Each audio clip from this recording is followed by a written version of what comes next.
આજે દેશના વડાપ્રધાન માનનીય નરેન્દ્રભાઈ મોદી જ્યારે ગુજરાતના મુખ્યમંત્રી હતા અને જ્યારે આપણા માછીમારો માછીમારી કરવા માટે દરિયામાં જાય ને ભૂલથી સરહદ ક્રોસ કરી જાય ને પાકિસ્તાનની આર્મી ખોટી રીતે હેરાનગતિ કરવા આપણા માછીમારોની ધરપકડ કરીને લઈ જાય, એમની બોટો જપ્ત કરે, ત્યારે તત્કાલીન મુખ્યમંત્રી નરેન્દ્રભાઈ એમ કહેતા કે દેશની સરકાર નબળી છે, દેશની સરકાર આંખમાં આંખ મિલાવીને પાકિસ્તાનની સરકારને કે આર્મીને જવાબ આપી શકતી નથી, એના માટે 56ની છાતી જોઈએ.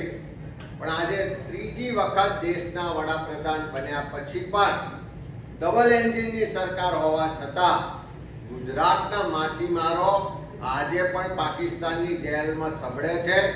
આજે પણ એની લાખો કરોડો રૂપિયાની જે બોટો છે પાકિસ્તાન દ્વારા જપ્ત કરવામાં આવી છે, બોટો પરત મળતી નથી અને માછીમારોને ખૂબ મોટું આર્થિક નુકસાન થઈ રહ્યું છે.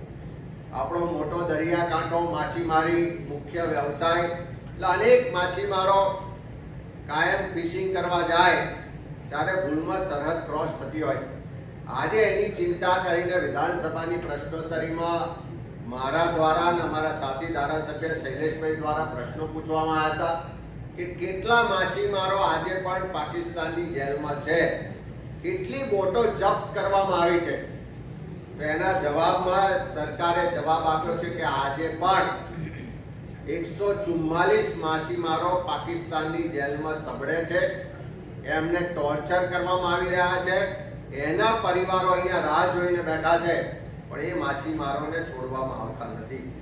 સાથે સાથે 1173 જેટલી બોટો જે આ માછીમારોની પાકિસ્તાન આર્મીએ જપ્ત કરી છે એમાંથી એક પણ બોટ આજ દિન સુધી પાછી મળી નથી.